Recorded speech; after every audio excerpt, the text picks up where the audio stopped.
ஓம் முருகா போற்றி போற்றி. என் அன்பு குழந்தையே, உன் பிரார்த்தனை நிறைவேறிவிட்டது தங்கமே. 26/3/26க்குள் நடந்துவிடும். கேள், புரியும். ஆனந்த கண்ணீர் விடுவாய். நான் சொல்வதை நம்பு. முருகன் சொல்வதை கண்டிப்பாக நம்பணும். நீ ஒவ்வொரு நாளும் வாழ்க்கையில் அமைதி இழந்து தவிக்கிறாய் என்று தெரியும். இந்த உலகம் இயங்கிக் கொண்டுதான் இருக்கிறது.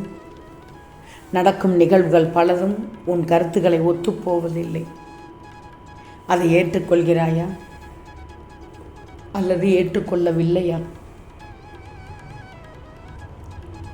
இப்படி உன்னுடைய வாழ்க்கை உன்னிடம் கேள்வி கேட்டு எதையும் நடத்துமா? இல்லையே. பல நேரங்களில் உன்னை தேர்ந்தெடுக்கும் உரிமை கூட தரப்படுவதில்லை. அப்படி இருக்கும்போது உன் கட்டுப்பாட்டில் இல்லாத, உன்னால் மாற்றியமைக்க முடியாதவற்றை எண்ணி வருத்தப்படுவதும் புலம்புவதும் கலங்குவதும், அந்த முடியாதவற்றை எண்ணி வருத்தப்படுவதும் புலம்புவதும் கலங்குவதும் அந்த நிலையை எல்லளவும் மாற்றிவிடப் போவதில்லையே. சின்ன சின்ன செயல்கள் தான். பல சின்ன சின்ன செயல்கள் பலரையும் தேவைக்கும் அதிகமாக மன நிம்மதியை இழக்கச் செய்து விடுகிறது. உண்மைதானே? யோசிச்சுப்பார். மரணத்துக்கு பேர் ஒன்றும் இல்லை. உயிரோடு இருக்கும்போது எக்கச்சக்க பிரச்சனைகள் இருக்கக்கூடாது. முருகனின் பிள்ளையிடத்தில் இருக்கக்கூடாது.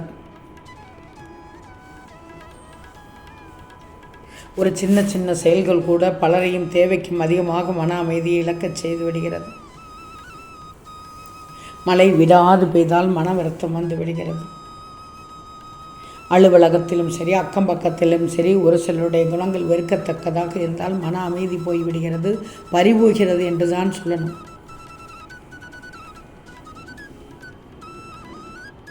செல்வமே, ஒரு முக்கிய வேலையாக வெளியே உன் வாகனத்தில் செல்கிறாயின்னு நினச்சிக்கோ. வழியில் வாகன நெரிசல் ஏற்பட்டு விடுகிறது.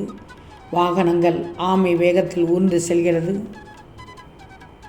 இது மகிழ்வுற வேண்டிய சூழ்நிலை அல்லதான். ஆனால் அந்த நேரத்தில் சிலர் படும் அவசரமும் சிலருடைய பொறுமையின்மையும் தான் எவ்வளவு கொஞ்ச நஞ்சம் அல்ல. உண்மைதான்.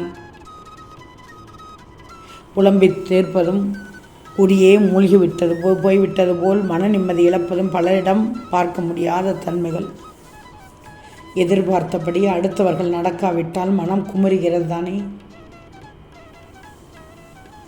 இவை நீ புலம்பினால் வராமல் இருப்பவையும் அல்ல. இது போன்றவற்றை ஏற்றுக்கொள்ளும் போது மட்டுமே வாழ்க்கையை மென்மையாகவும் மேன்மையாகவும் ஆக்கிக்கொள்ள முடியும். எது நடந்தாலும் என்ன நடந்தாலும் அதனை ஏற்றுக்கொள்ளும் போது உங்கள் சக்தி வீணாவதை தடுக்கிறீர்கள், மன அமைதியும் பெறுகிறீர்கள். அப்போது இப்படி ஆகிவிட்டதே என்று ஓலத்திற்கு பதிலாக இனி என்ன செய்வது என்ற ஆக்கப்பூர்வமான சிந்தனையை உங்களிடத்தில் பிறக்க செய்யணும். புரிகிறதா? இப்படிப்பட்ட ஆக்கப்பூர்வமான சிந்தனைகளால் எந்த சூழ்நிலையிலிருந்தும் விடுபடும் வழியோ அல்லது சூழ்நிலைகளை தாங்கும் வழியோ பிறக்கிறது. இப்படி மாற்ற முடியாததை ஏற்றுக்கொள்ளும் போது உலகத்தோடு போராடுவதை விட்டுவிட்டு உலகத்துடன் ஒத்துப்போய் சமாளித்து வெற்றி பெறுகிறாய். சந்தோஷம் தங்கமே, சந்தோஷம். பொறுமையை விட மேலான தவம் இல்லை.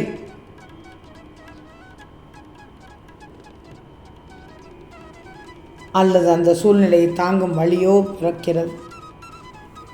இப்படி மாற்ற முடியாததை ஏற்றுக்கொள்ளும் போது உலகத்தோடு போராடுவதை விட்டுவிட்டு உலகத்தோடு ஒத்துப்போய் சமாளித்து வெற்றி பெறணும். வாழ்க்கையில் நிறைய பேரிடம் நிறைய விஷயத்திற்கு ஒத்துப்போகணும். ஒருமித்த கருத்து இருக்கணும். ஒருமித்த கருத்தால் தான் உள்ளம் ஒன்றாகும், உயிர் ஒன்றாகும். அப்படி இல்லாமல் நீயாகவே தப்பாகவும் எடுத்து நல்லதாகவும் எடுத்து புண்ணியம் செய்துவிட்டே இருந்தால் புண்ணியம் புண்ணியமாக இருக்கும், பாவ புண்ணியம் பாவ புண்ணியமாக இருக்கும். கவலையே படாதே, நான் இருக்கிறேன் உனக்கு. தோல்விகள் சூழ்ந்தாலும் இருளை விளக்கும் கதிரவன் போல அதனை நீக்கி அடுத்தடுத்த வெற்றிப்படியில் கால் எடுத்து வைக்கவிடு. அந்த காலடி எடுத்து வைப்பதற்கு அனுகிரகத்தை நான் தருகிறேன். முருகன் சொன்னால் சொன்னபடி நடக்கும். அதனால்தான் இன்று இரவுக்குள் நல்ல செய்தி கேட்பாய் என்று ஆணித்தரமாக அழுத்தமாக சொன்னேன்.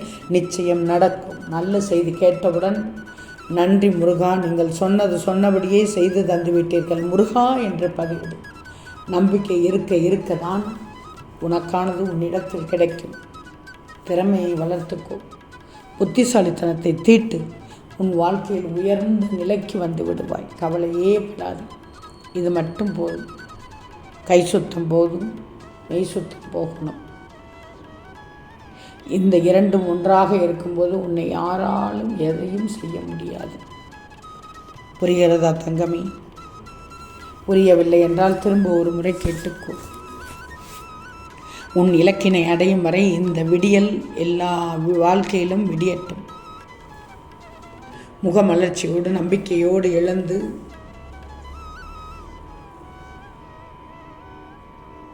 நிச்சயமாக நல்ல விஷயமாக நடந்து 26/3/26க்குள் நீ நினைப்பதெல்லாம் பெற்று கிடைக்க வேண்டும் என்பதெல்லாம் கெற்று நல்ல செய்தியை கேட்பாய். உன் பிரார்த்தனை அனைத்தும் நிறைவேறிவிடும் என்று நம்பு. சொல்வது புரிகிறதா தங்கமே? புரியவில்லை என்றால் மறுபடியும் இதை கேள். நிச்சயமாக உனக்கு புரியும்.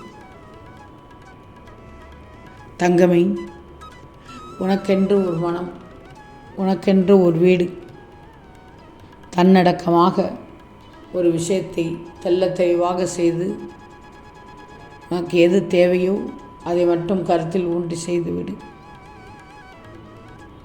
உனக்கானதை செய்வதை நல்லபடியாக செய்தால் நிச்சயம் சமுதாயத்தையே நீ உயர்த்தி வந்து விடுவாய். ஆம் தங்கமே, உன் கோரிக்கைகள் அனைத்தும் நிறைவேறிவிட்டது. நிறைவேற செய்து விட்டாய். என்னிடத்தில் வந்து அமர்ந்து என்னுடைய கவசத்தில் உட்கார்ந்து அமர்ந்து நான் சொன்ன போதனைகளை எல்லாம் கேட்டு மனம் தெளிவு பெற்று 26/3/26க்குள் முழுவதுமாக அத்தனையும் நடந்தேறிவிடும். கவலையே படாதே. முருகனிடம் மாற்றத்தை பார்க்கப் போகிறாய். அந்த முருகனின் மாற்றம் நல்ல மாற்றமாக இருந்து நல்ல பலன் கிடைக்கப் போகிறது. முருகன் அருள் பொழிவார் உனக்கு. உன்னுடைய வாழ்க்கை விறுவிறுப்பாக செல்லும். வெற்றி கிடைக்கும். எது விட்டாலும் சுட்டாலும் தியாகத்தாலும் தியானத்தாலும் உன் வாழ்க்கை உயர்ந்தே தீரும் என்பதை மட்டமான உறவுகளிடம் நகைக்கும் மனிதர்களிடம் உரைக்கச் சொல்லும். நிச்சயமாக உன் நம்பிக்கை தலைமையில் நின்று காக்கும். ஓம் முருகா போற்றி போற்றி.